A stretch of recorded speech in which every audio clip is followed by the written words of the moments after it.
Gloire à Dieu, soyez bénis.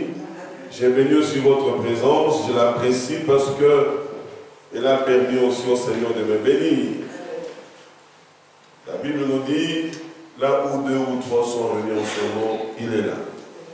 Ce n'est pas là où les chaises sont réunies, ce n'est pas là où le mur sont réunis, là où 2 ou 3. Que Dieu soit loué. Alors, connaître sa destinée et se battre pour elle. C'est ce que nous avons commencé comme série. Le dimanche passé, après avoir passé ces 3 jours de jeûne et prière, pour implorer la miséricorde du Seigneur de nous délivrer de nos prisons. Les différentes prisons que nous avons vues ensemble. Je vous ai dit qu'il y en a plusieurs. Mais nous sommes allés, je crois, jusqu'à la 11e prison. Mais nous y reviendrons au temps marqué par le Seigneur. Et le texte de notre référence pour ce thème grandiose, glorieux, ce thème tout-puissant, nous l'avons dans Genèse 12, versets 1 à 3. Ça, c'est le texte de notre référence. Parce que la Bible appelle Abraham le père de la foi. Nous ne pouvons pas marcher autrement que en suivant les pas du père de la foi.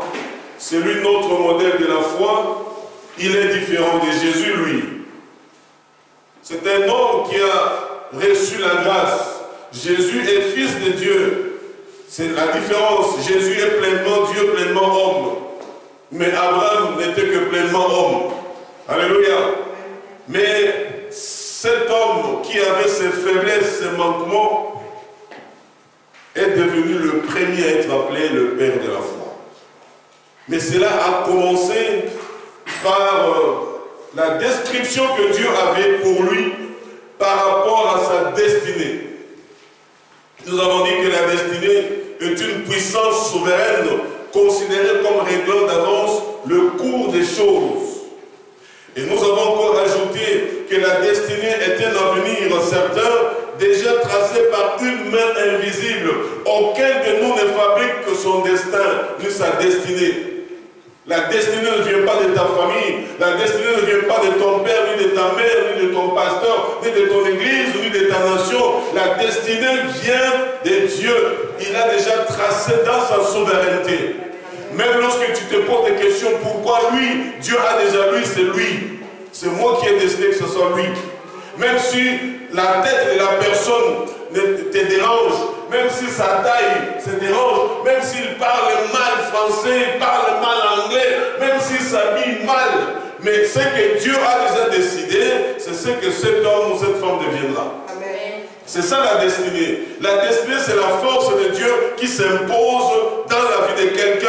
La destinée, c'est ce que Dieu a déjà planifié pour toi. C'est un programme, un projet que Dieu a déjà arrêté pour ta vie.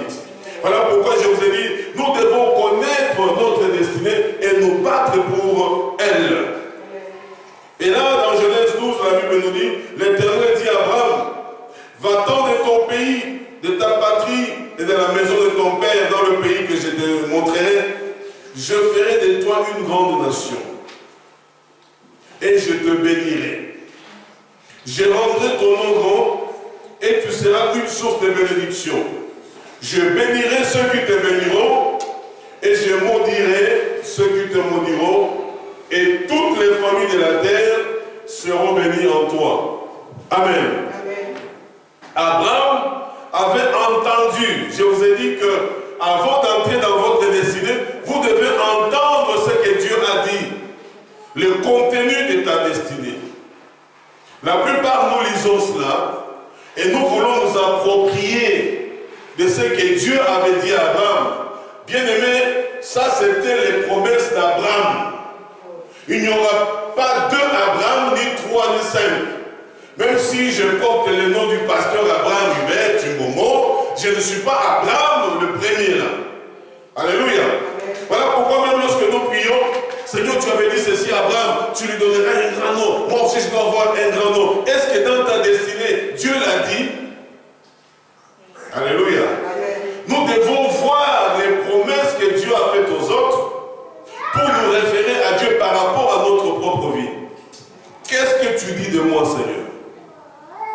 Et je vous ai dit que nous verrons cela dans les semaines à venir.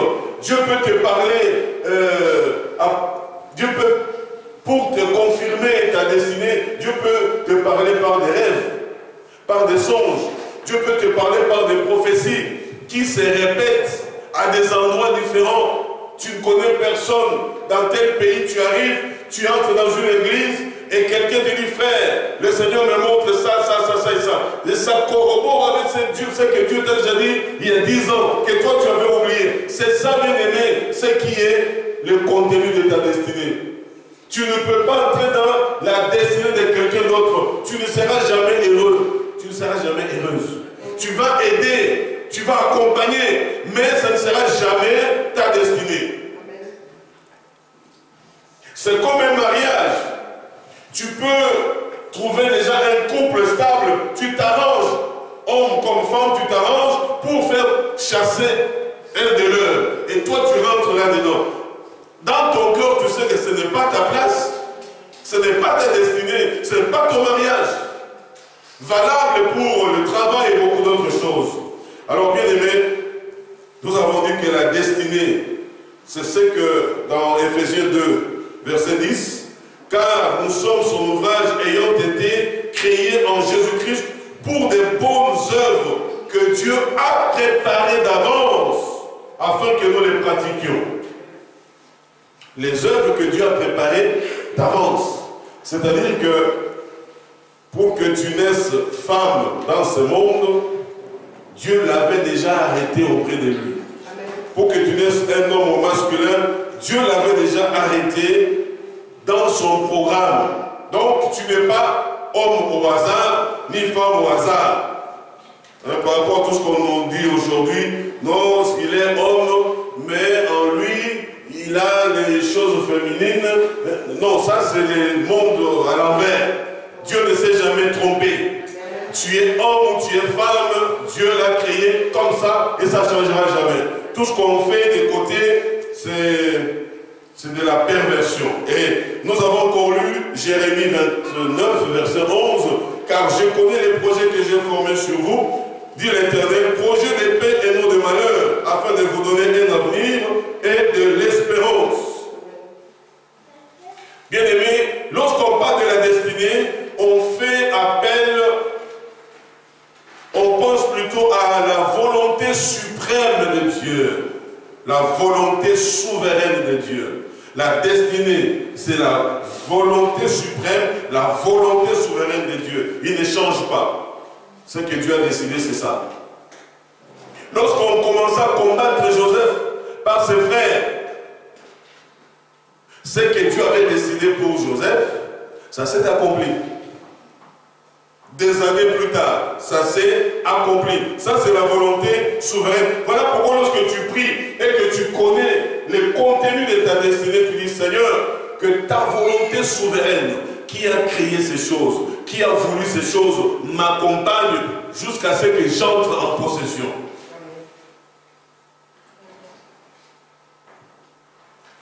Voilà. Donc, c'était un court résumé. Et nous avons aussi dit que la destinée n'exclut pas le combat. Nous avons parlé de David. Il avait reçu l'appel, l'onction, la destinée, mais il devait combattre. Jésus-Christ, pour qu'il reçoive le plus grand nom qui est au-dessus de tout nom, Jésus avait affronté la croix. Amen. Voilà. Aujourd'hui, avant d'aller vraiment très loin, en profondeur, avec notre message, je veux que nous puissions comprendre, bien aimés, que les combats, l'opposition ne signifie pas que Dieu ne nous introduira pas dans notre destinée. Le vent contraire, l'opposition ne veulent rien dire devant les seigneurs parce que Dieu les a créés comme ça. Amen. Voilà pourquoi je vais voir avec vous aujourd'hui les ennemis et les interdits de la destinée. les ennemis et interdits de la destinée, et les interdits de la destinée. Bien aimé, comme je vous l'ai dit, quand on a commencé dimanche passé, ces derniers temps, prenez au sérieux tous les messages que le Seigneur nous envoie dans cette assemblée. On a passé 3 mois de parler des prisons, et là le Seigneur ouvre une nouvelle ère où il nous parle de la destinée. La destinée, ce n'est pas pour les prisonniers, les aveugles, les esclaves. La destinée, c'est pour les hommes et les femmes qui sont réellement libres en Christ. Amen. Alors, soyons vraiment éveillés. Même quand nous rentrons chez nous à la maison, lisons la parole de Dieu. Le premier ennemi auquel nous devons faire attention quand nous sommes sur notre chemin de la destinée, c'est la méchanceté et la haine des gens. La méchanceté et la haine. Si nous négligeons ces points-là, ou nous les gérons mal, nous pouvons rater notre destinée. Amen. La méchanceté et la haine. Quiconque a une destinée, parce que nous en avons tous une, voilà pourquoi nous sommes confrontés à beaucoup de combats, à tous les niveaux.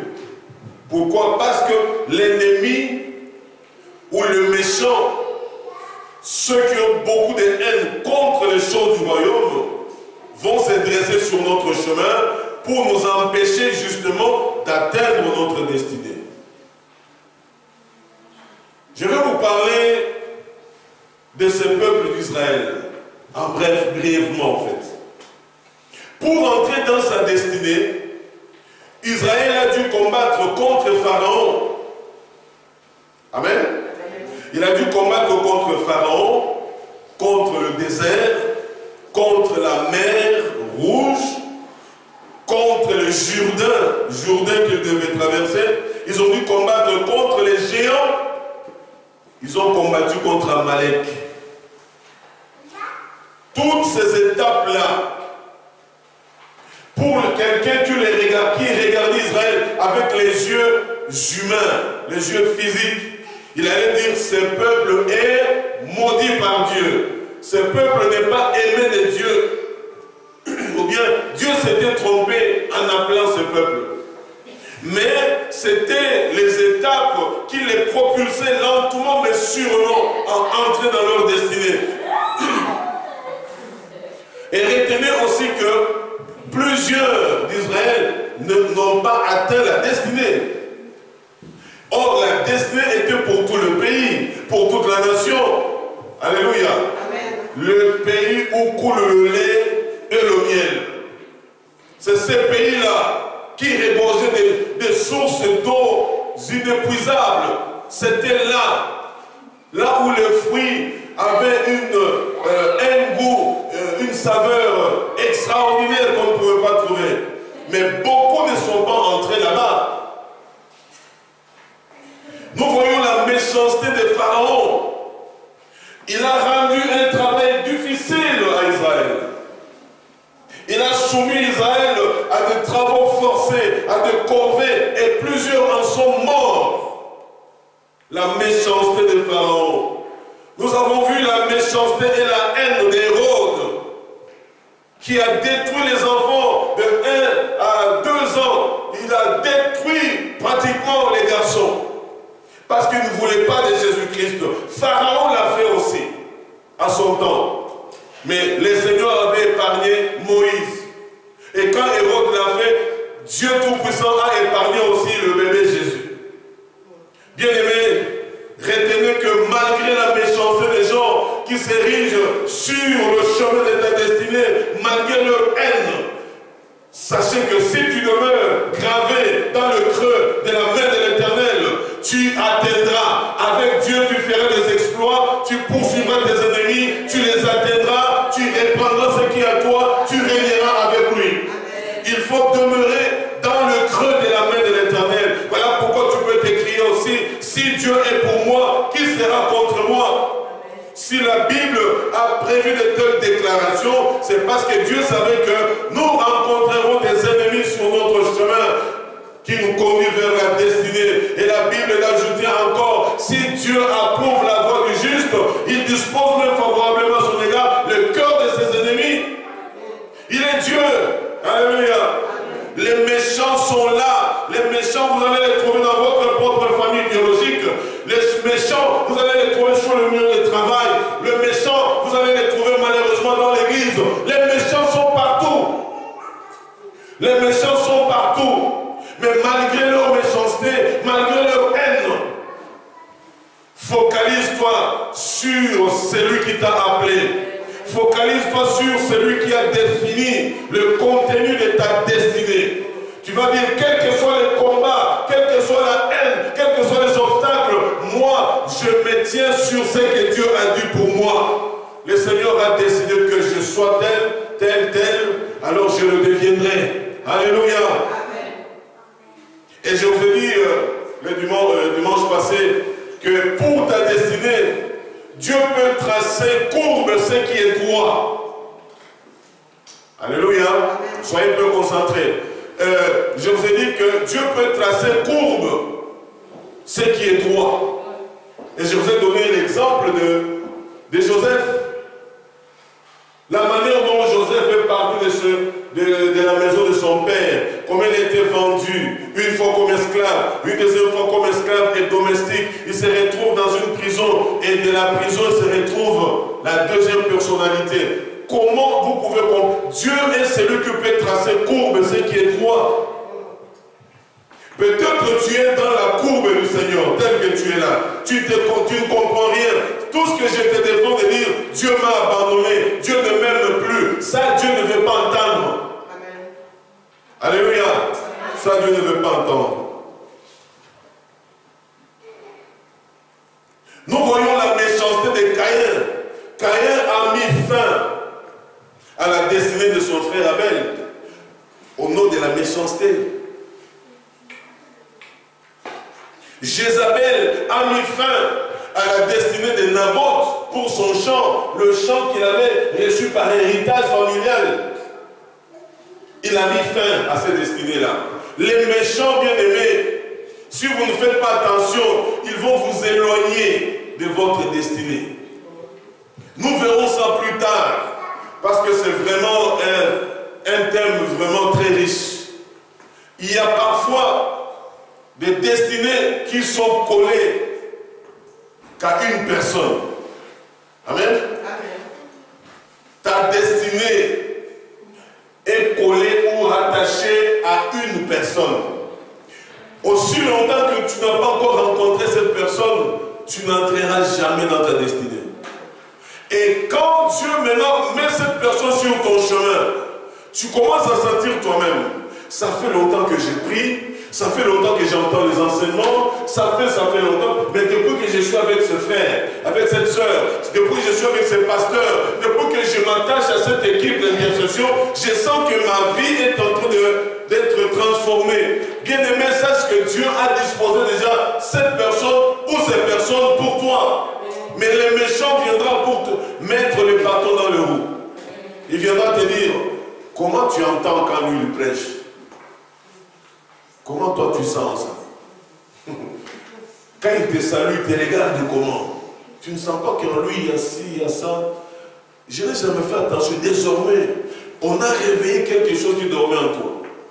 Tu commences maintenant à suivre les faits et gestes de la personne, et c'est le même jour que la personne a oublié par l'égard de te saluer. Tu dis, ah, ce que l'autre m'avait dit est vrai. Et lentement comme ça, lentement, tu commences à t'éloigner d'une personne que Dieu a mis sur ton chemin pour ta bénédiction.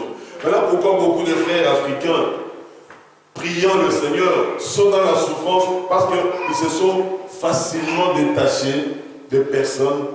Ça, c'est un autre thème, sous-thème. Amen. J'ai seulement ouvert une parenthèse pour vous faire comprendre comment est-ce que la méchanceté des gens peut vous éloigner du lieu de votre bénédiction qui va vous propulser dans votre destinée. Tant que tu n'as pas encore rencontré cette personne-là, Ou alors, tant que tu n'es pas encore dans cette assemblée ou église-là, tu n'atteindras pas ta destinée en fait. Voilà pourquoi nous devons beaucoup prier. Je vous ai demandé de prier Dieu en lui disant, Seigneur, révèle-moi les grandes choses, les choses que je ne connais pas. Et c'est ce que nous sommes en train de faire. La prière aussi que nous faisons depuis le dimanche passé, on a commencé à prier de 9h, de 21h à 21h30. Il y a des gens à qui Dieu a déjà parlé, qui ont déjà oublié. Tu dis, Seigneur, pardonne-moi, et révèle-moi les choses cachées que je ne connais pas, pour que je puisse les appliquer. Alléluia. Amen. Il y a ceux qui n'ont jamais entendu, Seigneur, révèle-moi, parle-moi. Parce que comment tu vas prier pour ta destinée si tu n'as pas les formules, le contenu de ta destinée? Que Dieu te les révèle. Alléluia. Amen. Voilà, bien aimé, le premier ennemi, c'est la méchanceté et la haine des gens. Le deuxième ennemi à connaître qui peut t'empêcher d'atteindre ta destinée, le deuxième ennemi, c'est la désobéissance à Dieu et aux hommes de Dieu. La désobéissance à Dieu et aux hommes de Dieu. Par homme de Dieu, bon, je parle d'un pasteur, d'un ancien, d'un diacre, d'un responsable spirituel. Ok? Donc, si tu t'inscris à être désobéissant vis-à-vis de Dieu et vis-à-vis des serviteurs que Dieu a établis, ça peut, bien aimé, t'empêcher d'atteindre ta destinée.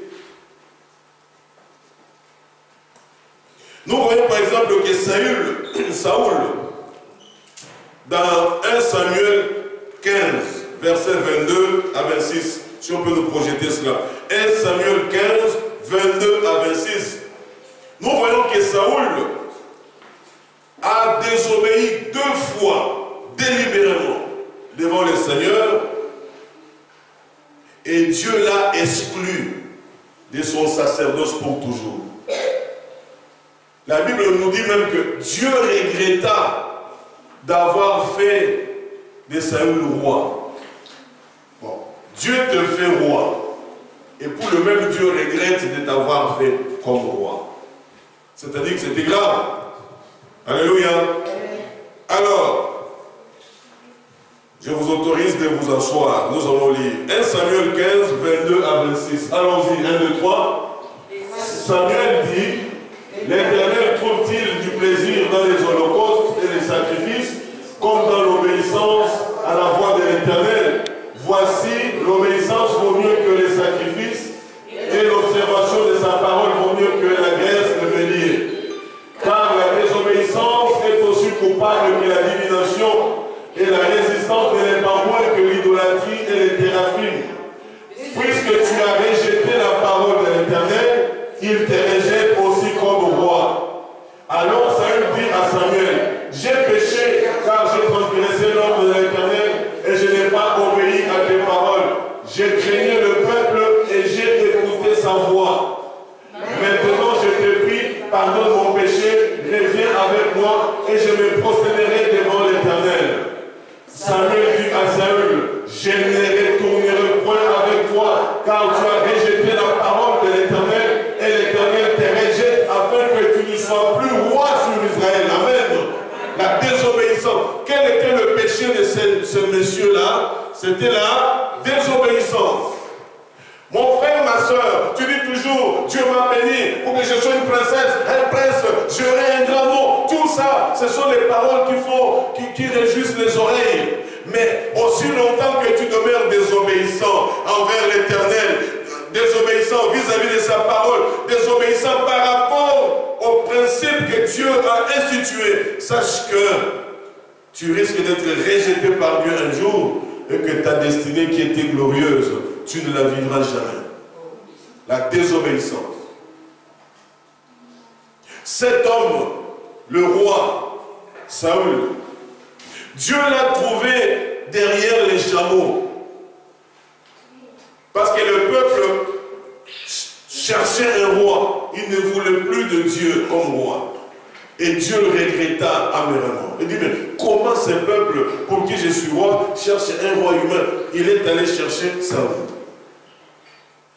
Et il dit à son peuple, comme vous voulez un roi, obéissez-le, soumettez-le par rapport à tout ce qu'il va vous dire. Et messieurs, les premières années, il commence très bien comme d'habitude, et après, il prend le goût, il est devenu aussi dictateur comme les autres. Le peuple commence à crier, oh Dieu, nous ne voulons plus de lui, reviens pour nous. Vous avez cherché un roi, il reste votre roi. Soumettez-vous à lui. Et voici que ils avaient un problème avec les Amalécites. Le Seigneur dit, allez combattre ces gens-là. N'épargnez personne, femme, enfant, roi, tout. Bête, il faut tout saccager. Et lui, il arrive là, il épargne, parce qu'il était roi. Il dit, on ne touche pas au roi. C'est déjà la première désobéissance. Il prend les meilleures bêtes grasses, il les met de côté, afin qu'il aille sacrifier. Les choses vouées par interdit par Dieu, lui, il veut corriger le Seigneur. Bien-aimé, c'était sa première grosse bêtise. Mais Dieu ne l'a pas puni directement. Non, ça c'était la deuxième bêtise. La première, c'était dans 1 Samuel 13, 8 à 14. Il y avait aussi combat entre Israël et une autre nation. Et Samuel dit au roi, allez m'attendre dans cette ville-là, je vous rejoins. Attendez jusqu'à ce que moi j'arrive. Ne faites rien. Alors, Samuel attend, Samuel attend 1 jour, 2 jours, 3 jours, 4e jour, les combats, la guerre était vraiment devenue rude. Il dit, mais on doit offrir à Dieu pour que Dieu nous vienne en aide. Samuel ne venait toujours pas. 5e jour, 6e. Le 7e jour, il dit non, là, les ennemis vont nous envahir. Dieu va me comprendre, comme la plupart des chrétiens disent. Hein. Dieu va me comprendre, de toute façon, il est le Dieu. David avait mangé le pain de proposition, je peux aussi. C'était David, c'était pas toi.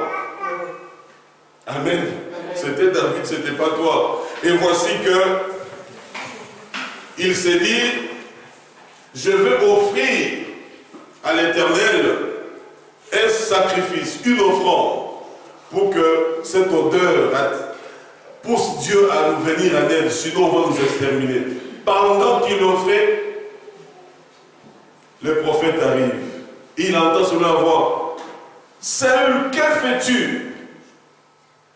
Je suis en train d'offrir parce que je t'attendais et tu n'étais jamais arrivé, et c'est de suite. Mais il lui dit, mais Dieu a fait de toi roi. Quand il t'a trouvé derrière les chameaux, tu ne les méritais pas. Il a fait de toi le roi d'une grande nation. Faut-il encore que tu prennes ma place? Les sacrifices sont réservés aux Lévites. À nous les prophètes, ce n'est pas à toi. C'est alors qu'il a déclaré que Dieu t'a retiré la royauté. Deux, ça n'est trop. Bien-aimés, nous marchons tous les jours ici, pour la plupart dans la désobéissance. Dans la désobéissance. Il a désobéi et à Dieu, directement. Il a désobéi aussi à l'homme de Dieu, directement. Lorsque un serviteur de Dieu, que Dieu a établi, vous demande de faire quelque chose et que vous ne le faites pas, vous êtes dans la désobéissance.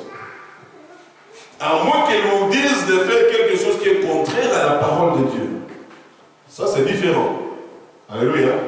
Vous êtes dans la désobéissance. Pourquoi? Parce que quand Dieu établit quelqu'un, Dieu a toujours fonctionné comme ça. Au ciel, il est le Père, il fonctionne avec le Fils et le Saint-Esprit. Il a déjà intimé les ordres à son Fils, ce que son Fils doit faire. Les Saint-Esprit, voici ce que tu dois faire. Les anges, les archanges, les chérubins, les séraphins, chaque groupe connaît ce qu'il doit faire. Au ciel, il n'y a pas de désobéissants. Au ciel, il n'y a pas de révoltés. Ceux qui s'étaient révoltés ont été exclus du ciel. Alléluia.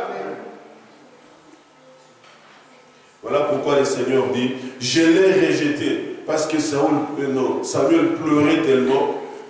Le Seigneur vient lui dire, mais jusqu'à quand pleureras-tu, Saoul?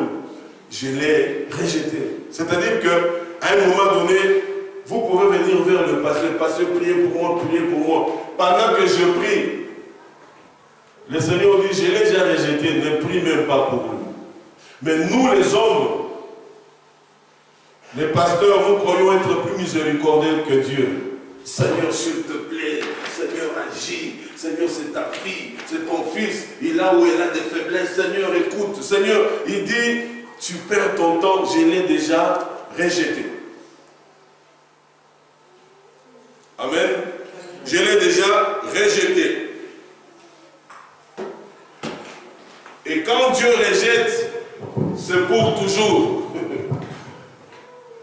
Quand Dieu rejette, c'est pour toujours. La désobéissance a fait que Saül s'est disqualifié lui-même, s'est exclu de sa destinée. La désobéissance, c'est quoi? La désobéissance, c'est être au contact avec l'ordre de Dieu, mais faire le contraire de ce que l'ordre de Dieu te demande de faire. C'est ça la désobéissance. La désobéissance, c'est être en face d'une autorité qui te demande de faire quelque chose. Dans sa présence, tu dis je veux le faire, mais à côté, tu ne le fais pas. C'est ça la désobéissance. Un désobéissant, c'est celui qui sait ce qu'il doit faire, mais ne le fait pas. C'est ça un désobéissant. Amen. Nous désobéissons, par exemple, quand Dieu nous demande de prier sans cesse. Combien de chrétiens parmi nous supplient sans cesse? Si tu ne pries pas sans cesse, sache que tu désobéis à Dieu. Alléluia. Bien-aimés, nous sommes sur la marche vers notre destinée. Je ne veux pas vous prêcher les choses qui sont au-dessus de votre destinée. Je suis en train de vous enseigner les choses qui vont vous permettre d'entrer dans votre destinée. Quand Dieu nous dit que ce livre de la loi ne s'éloigne point de ta bouche, médite-le jour et nuit, afin d'agir fidèlement selon tout ce qui est prescrit. C'est alors que tu auras du succès, c'est alors que tu réussiras dans toutes tes entreprises. Si tu ne médites pas, si cette parole s'éloigne régulièrement de ta bouche, tu es désobéissant, tu es désobéissante. Alléluia. La destinée, ce n'est pas pour les méchants. La destinée, ce n'est pas pour les désobéissants.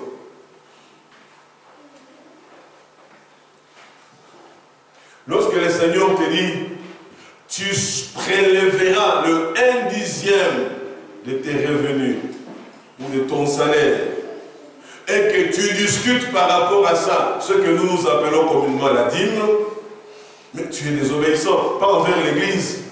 Tu n'es pas désobéissant, pas envers le pasteur. Tu es désobéissant envers Dieu. Tu vois comment est-ce que tu es en train de bloquer toi-même ta destinée. Et puis tu vas commencer à chercher les démons, les esprits de poursuite des familles, des villages, du clan, des tribus. Alors que le problème c'est toi-même. La désobéissance. Le Seigneur te dit, va visiter un malade à l'hôpital. Je n'ai pas le temps. Alors que Dieu sait que tu as le temps. Tu es désobéissant. Il y a des gens qui ne visitent que les membres de leur famille lorsqu'ils sont malades, biologiques. S'il doit aller même en Allemagne, il doit aller. Mais un frère ou bien une connaissance, non. Or, quand le Seigneur dit, j'étais malade, vous étiez venus. J'étais en prison, vous étiez venus me voir. J'avais faim, vous m'avez donné à manger. J'étais nu, vous m'avez vêtu. J'avais soif, vous m'avez donné à boire. Il n'a pas dit les membres de ta famille biologique. Il a parlé de notre prochain. Quand il te dit, va à l'hôpital Erasme ou Brugman, visiter votre frère, votre soeur qui est malade. Je n'ai pas le temps, je n'ai pas le temps. Et pourtant, tu as le temps. Tu es désobéissant. Tu es en train de compromettre ta destinée. Alléluia. Amen. Tu es en train de compromettre ta destinée. Les gens croient qu'ils vont acheter leur destinée avec de l'argent. Non. La destinée, c'est pour les obéissants. Ceux qui savent mettre en pratique et ceux qui écoutent ce que les serviteurs de Dieu leur disent de faire. C'est la Bible qui nous dit par Jacques. C'est lui qui connaît le bien qu'il doit faire et ne le fait pas, se charge d'un péché. Vous ne savez pas que venir à l'église, c'est un ordre de Dieu. Venir au temple, venir prier. Ne vous absentez pas de vos assemblées. C'est écrit dans la Bible. Amen, amen. Amen. Et quand tu dis, oh, aujourd'hui ça ne va pas, j'irai dimanche prochain. Mais tu as désobéi. Sauf si ton empêchement est connu de Dieu et est valable devant Dieu. La désobéissance. Prenez le Nombre 16. Nombre 16, tous les chapitres. Il y a une histoire invraisemblable là-dedans. C'est la révolte de Corée, Dathan et Abiram. Corée, Dathan et Abiram, ils étaient les descendants pratiquement des Lévites. C'est les gens qui accompagnaient parfois Moïse quand il montait dans la montagne pour prier.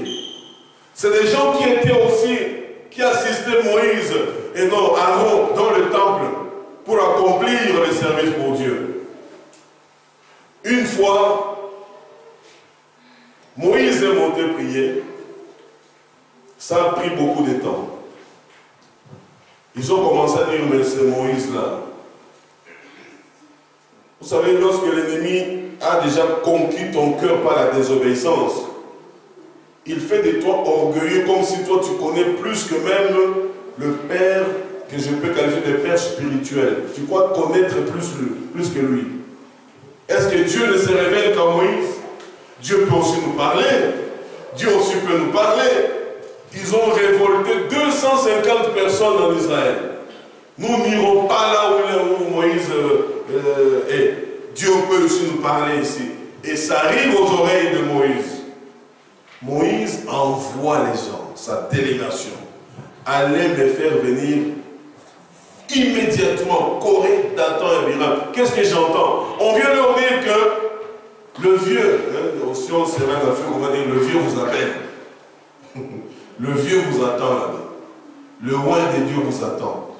Il dit, allez lui dire, on ne viendra pas.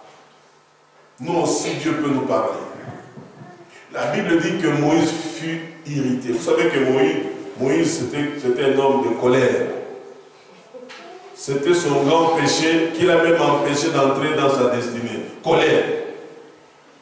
On verra tous ces enseignements-là en détail. Alléluia.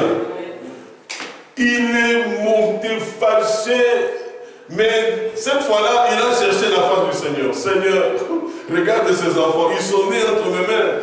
Je les ai portés bébés, je les ai enseigné la parole de Dieu. Ils ont commencé à m'accompagner dans tout ce que je fais. Mais écoute, aujourd'hui, ils me désobéissent. Ils me désobéissent. Pourquoi? Le Seigneur dit, Moïse, arrête ton intercession, je ne t'entendrai même pas. Ces gens-là ont franchi la ligne rouge. C'est fini avec eux. Rassemble mon peuple. Dis à mon peuple que tout le monde s'éloigne des Corée, Dathan, Abiram, de leurs époux, de leurs enfants et de tous les autres 250 là. Éloignez-vous de vous. Alors Moïse intercède, dit Moïse, je ne t'écouterai plus. C'est déjà arrêté. Bien aimé, dans la marche vers la destinée, il y a des décisions que Dieu prend qui sont irréversibles. malgré 40 jours de jeûne et prière, Dieu a déjà décidé. Parce que tu es allé au-delà. Tu as franchi ce qu'on appelle la ligne rouge. Et puis, Moïse demande à Dieu, mais maintenant, que faut-il faire? Il dit, ce qui arrivera à ces gens-là, ça n'a jamais existé en Israël. S'ils meurent comme les gens normaux, alors sache que tu n'es pas mon serviteur. Il est dit aux gens, le Seigneur dit ceci, éloignez-vous de leur maison, ainsi de suite. Dieu décide de faire quelque chose qu'il n'a jamais fait. Il a décidé que ces gens-là soient engloutis vivants sous la terre.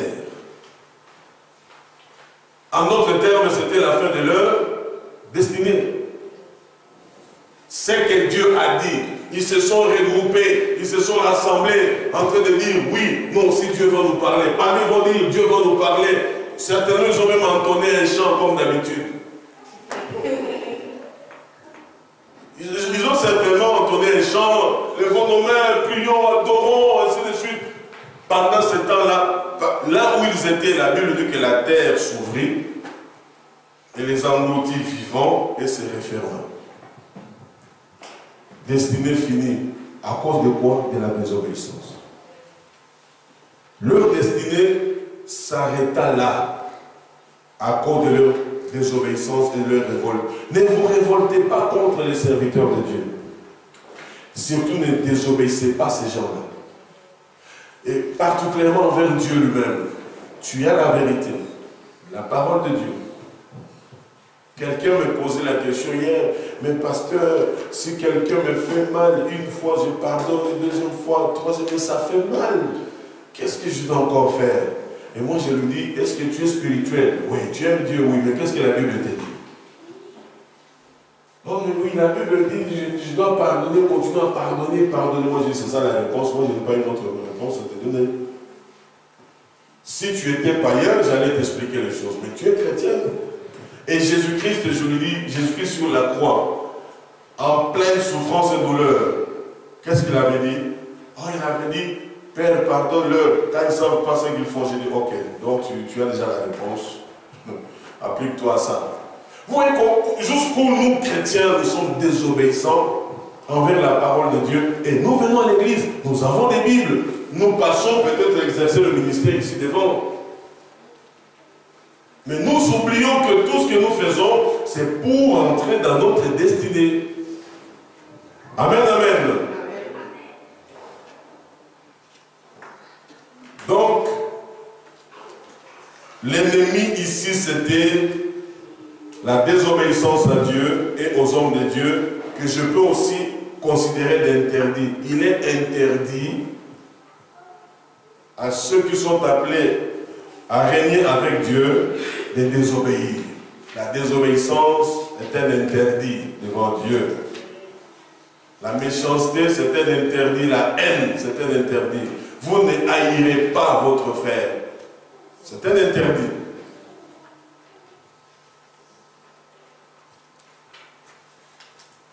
Troisième ennemi et troisième interdit. Mentir à un homme de Dieu. Nous venons de voir se révolter et désobéir à Dieu ou à un homme de Dieu. Ici, c'est le fait de mentir à un serviteur de Dieu. De mentir à un responsable spirituel.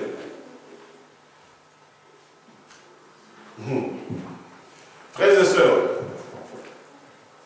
je vous ai toujours dit, dites la vérité quand un serviteur de Dieu vous pose une question.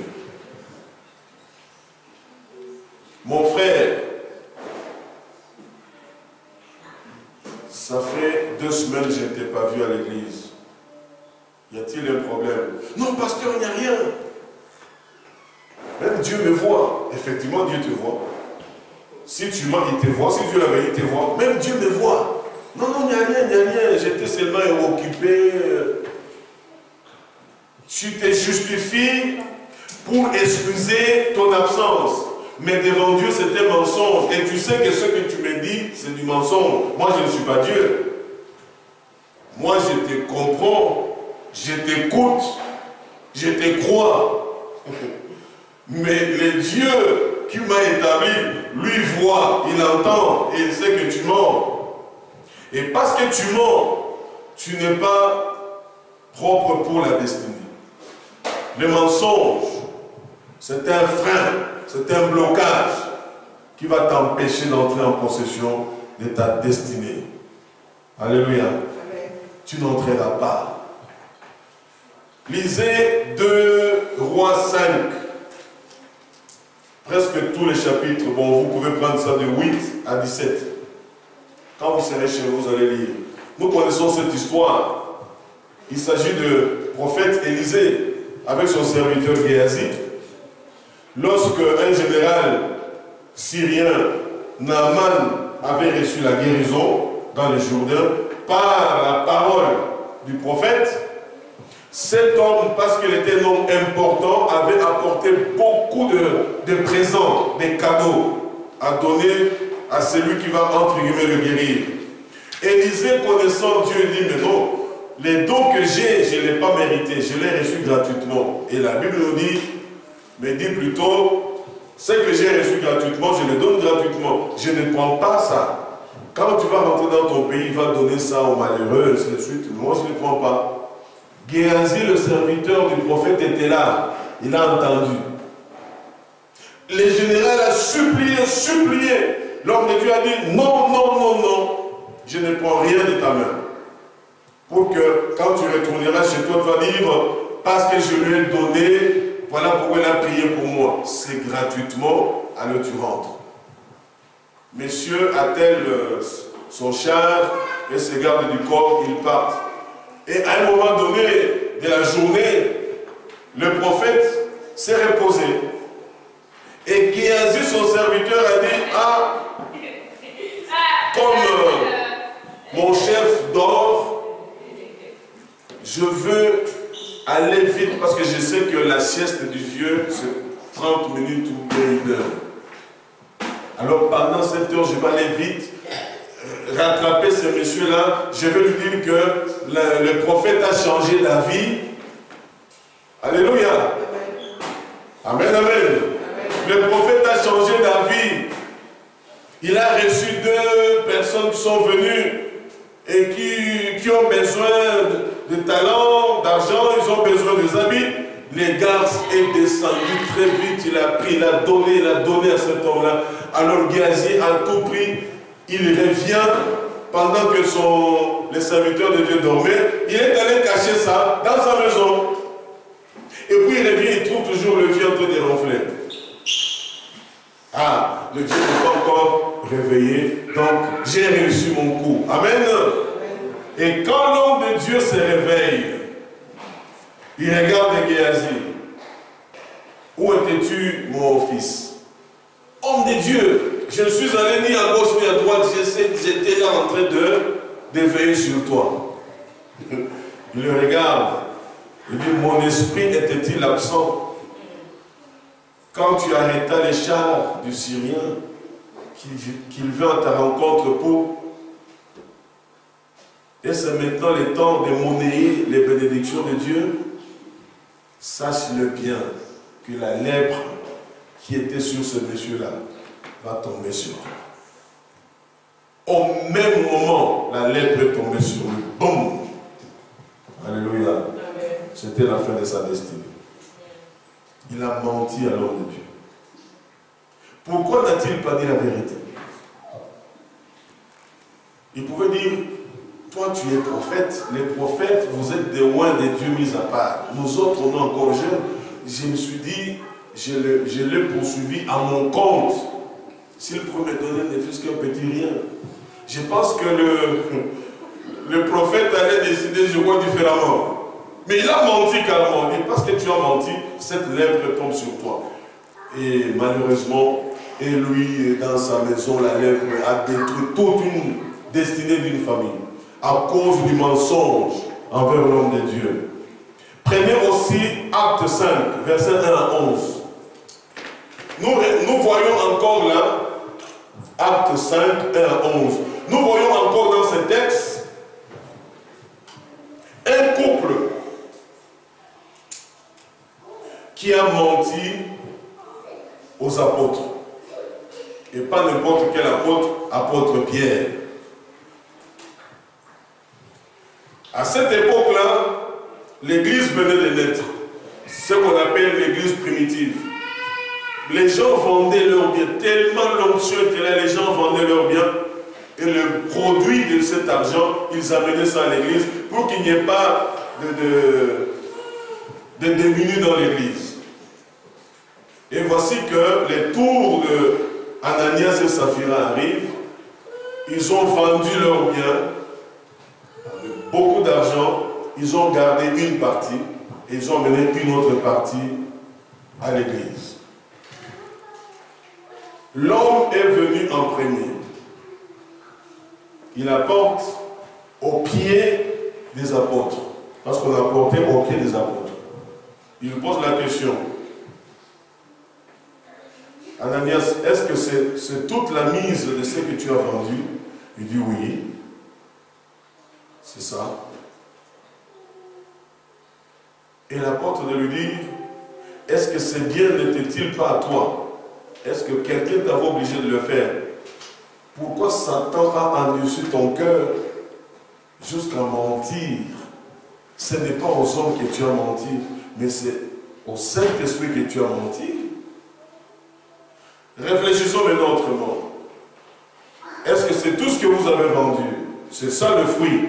Le produit dit non, j'ai laissé une partie à mon épouse et nous avons gardé une partie pour nous parce que comme on a tout vendu, nous avons des enfants, des petits-enfants, on leur a laissé leur propriété, leur héritage. Est-ce que le prophète allait déclarer ces paroles-là? S'il avait dit la vérité, je pense que ça allait être différemment. Amen. Là, je suis en train de vous dire le fait de mentir à l'homme, à un roi de Dieu. Il meurt, on va l'enterrer directement, sans protocole. Et la femme vient après, ne sachant même pas que son mari est déjà décédé. Elle vient aussi avec sa part. Saphira, est-ce que c'est tout ce que vous avez vendu? Oui, oui, oui. Homme de Dieu, mon mari n'a pas apporté, c'était tellement beaucoup qu'on avait partagé. Lui devait apporter un peu et moi un peu.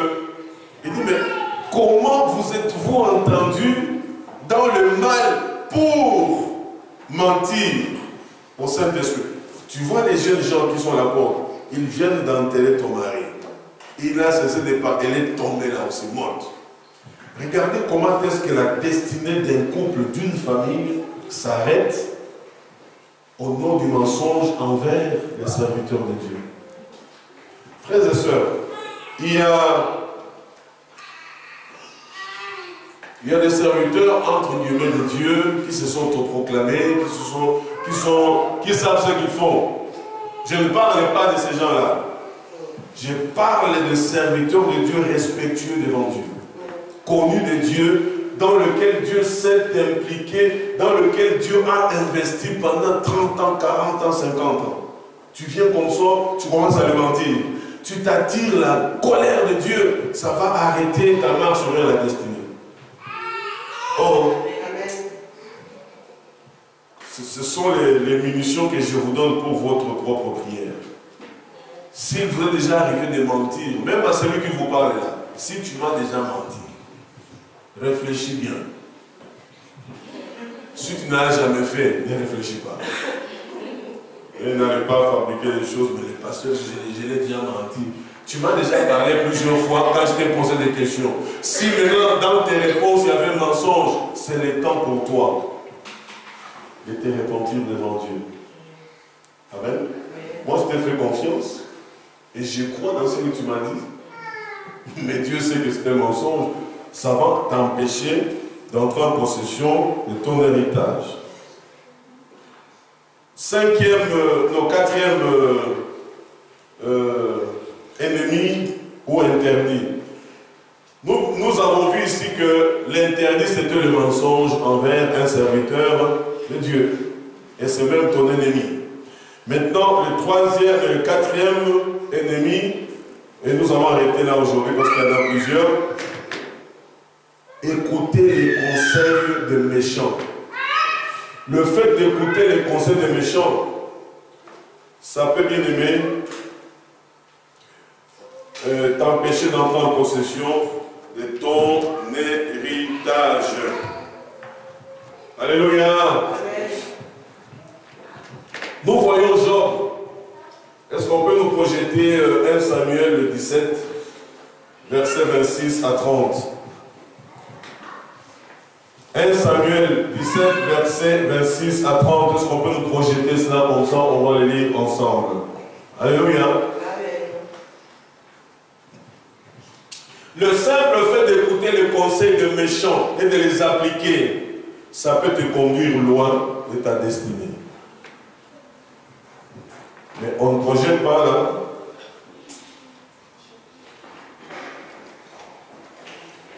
Bon, prenez vos Bibles, nous allons lire. Ok. Si vous pouvez lire avec moi, 1 Samuel 17, 26 à 30. Allons-y. David dit aux hommes qui se trouvaient près de lui, que fera-t-on à celui qui tuera ces Philistins et qui ôtera l'opprobre de dessus Israël? Qui est donc ce Philistin, cet incirconcis pour insulter l'armée du Dieu vivant? Le peuple répétant les mêmes choses lui dit, c'est ainsi que l'on fera à celui qui le tuera. Eliab, son frère aîné, qu'il avait entendu parler à ces hommes, fut enflammé de colère contre David, et il dit, pourquoi es-tu descendu, et à qui as-tu laissé ce peu de brebis dans le désert? Je connais ton orgueil et la malice de ton cœur, c'est pour voir la bataille que tu es descendu. David répondit, qu'ai-je donc fait? Ne puis-je pas parler ainsi? Et il s'est détourné de lui pour s'adresser à un autre et fit les mêmes questions. Le peuple lui répondit comme la première fois. Amen. Bien-aimés, nous voyons que Eliab, c'était l'aîné de la famille de David. Ok? Il était l'aîné. Mais cet homme était incorporé dans l'armée d'Israël. Et il a assisté pendant 40 jours, 2 fois par jour, Samson qui venait insulter les dieux d'Israël, Goliath plutôt, Goliath qui venait insulter le roi d'Israël et son armée. Le matin, le soir, 40 jours, ça fait 80 fois. Et le père de David, là où il était dit, bon, tes frères depuis qu'ils sont allés dans cette guerre-là, je n'ai pas de leurs nouvelles. Prends un peu de vivres, va te renseigner, prends de leurs nouvelles. Les garçons ont exécuté les ordres de son père. Et lorsqu'il arrive là, son frère le regarde. Toi, qu'est-ce que tu es venu faire ici? Amen. Les conseils de méchants. Les conseils des méchants. Qu'es-tu venu faire ici, toi? Je connais ta malice. Tu es simplement un petit orgueilleux. Ta place n'est pas ici. Tu dois rentrer. Mais son père a dit, va. Va voir tes frères. Je suis venu m'enquérir de votre situation. Je ne suis pas venu en orgueilleux ici. S'il avait écouté son frère, vous voyez que lorsqu'on a lu le dernier verset, pratiquement il a dit, la Bible dit qu'il se tourna de son frère et alla vers quelqu'un d'autre. Amen. Bien-aimés, faites attention aux conseils de méchants. Les méchants sont là pour vous intimider. Les méchants sont là pour enlever en vous ce que Dieu a déjà déposé. Les méchants sont là pour vous montrer une voie qui est contraire à celle de Dieu. David a dit, il a encore posé la question, que fera-t-on à celui qui va tuer cet incirconcis de Goliath? Il a détaillé, on lui a détaillé ce que le roi a dit. Le roi a dit, celui qui le fera, il lui donnera sa fille, il lui donnera beaucoup d'argent et il va franchir sa famille de la misère, de la pauvreté, de l'esclavagisme. Je dis, mais ça c'est une occasion. Pour lui, c'était comme le contenu de sa destinée. Donc, si j'attaque ces gars, je deviens légende. j'ai l'argent et ma famille est délivrée, affranchie de la... Donc c'était le contenu de sa destinée. Alléluia. Parce qu'il savait qu'il devait régner comme roi. Mais ça devait commencer quelque part. Et c'est ce jour-là, quand Goliath tombe mort, que la destinée royale de David commence à se mettre en place. Voilà pourquoi il faut connaître sa destinée et se battre pour elle. Goliath est tombé, et même lui, Eliab, qui commença à le brimer, à le mal conseiller pour le renvoyer de là. Lui aussi, il commence à poursuivre les Philistins. On vous a battu. Alléluia. Mais les gars est devenu les gendres. Ah oui. Et ça a propulsé finalement David jusqu'à la royauté plus tard. N'écoutez pas les conseils des méchants. Les méchants, ils sont méchants. Ils n'ont pas de cœur. Job 2, verset 9 à 10. Si on peut nous projeter ça aussi. Job 2, verset 9 à 10. Les conseils de méchants. N'écoutez pas les méchants. Les méchants sont ces gens-là, lorsqu'on commence même une activité dans l'église, ils viennent vous souffler à l'oreille. Est-ce que tu as la conviction de le faire? Oh, moi j'hésite. En tout cas, moi, de ma part, je suis honnête, je ne suis pas convaincu de ce que le pasteur avait dit là. Je ne suis pas convaincu. Tu écoutes les conseils des méchants en ce moment-là. Alléluia. Tu écoutes ça. Oh là là. Que Dieu nous aide bien. Job 2, verset 9 à 10. Lisons bien les mains. Allons-y.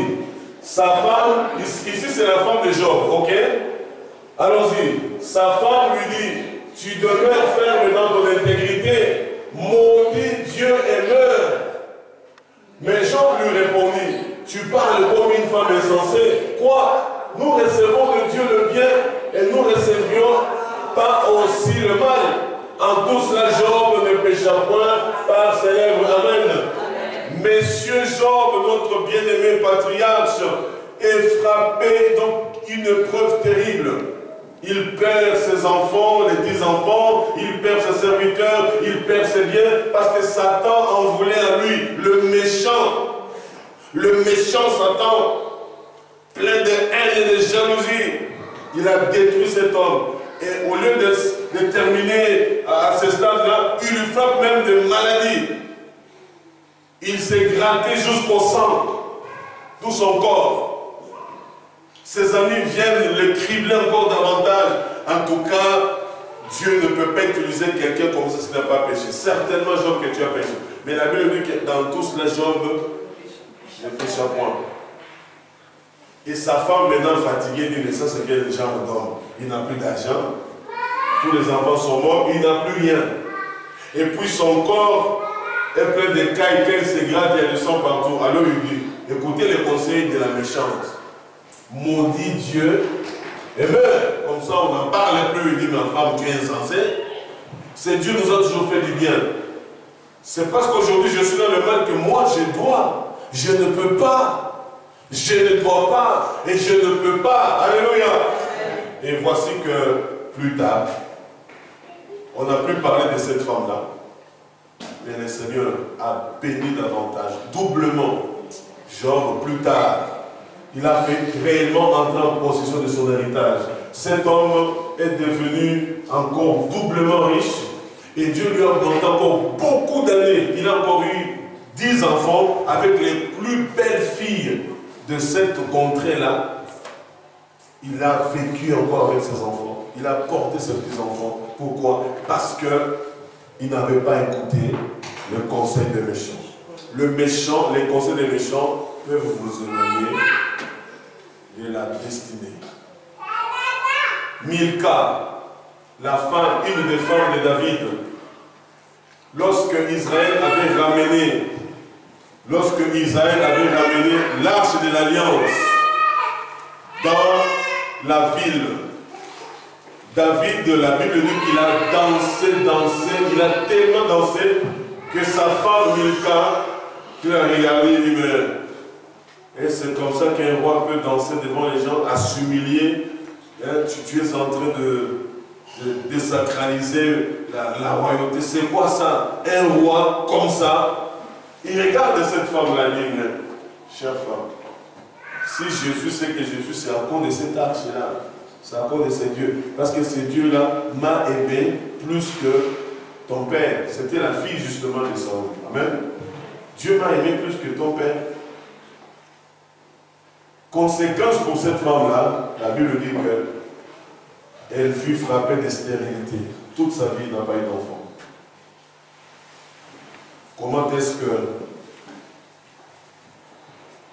lorsqu'on écoute les conseils des méchants, cette femme-là était méchante. Si David avait écouté cela, c'était fini pour David. Mais David a renvoyé la méchanceté à la propriétaire et Dieu l'a frappé de stérilité. Amen.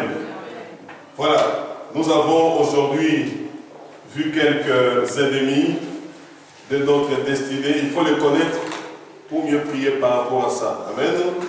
Nous avons parlé de la méchanceté et de la haine des gens envers nous. Deuxièmement, la désobéissance à Dieu et aux hommes de Dieu. Troisièmement, mentir aux serviteurs de Dieu, aux rois de Dieu, aux responsables spirituels. Et enfin, pour aujourd'hui, nous avons clôturé avec les conseils des méchants. Les conseils des méchants. C'est quelque chose à éviter, bien-aimé. Quand un méchant te parle, toi, tu dois lui répondre par la parole de Dieu. Je clôture en vous lisant Psaume 1, verset 1 à 3. Heureux l'homme qui ne marche pas selon le conseil des méchants, qui ne s'arrête pas sur la voie des pécheurs, et qui ne s'assied pas en compagnie de mon cœur, mais qui trouve son plaisir dans la loi de l'Éternel, et qui la médite jour et nuit. Il est comme un arbre planté près d'un courant d'eau, qui donne son fruit en sa saison, et dont le feuillage ne se flétrit point. Tout ce qu'il fait lui réussit. Amen. N'écoutez pas les conseils des méchants. Les méchants, ils sont méchants pour te détruire. Si tu écoutes les méchants, tu te rends malheureux, malheureuse toi-même. Que Dieu bénisse sa parole et préparons-nous à apporter nos offrandes, nos dîmes avec obéissance à Dieu. Alléluia. Obéissons à Dieu. La dîme, c'est l'obéissance à Dieu.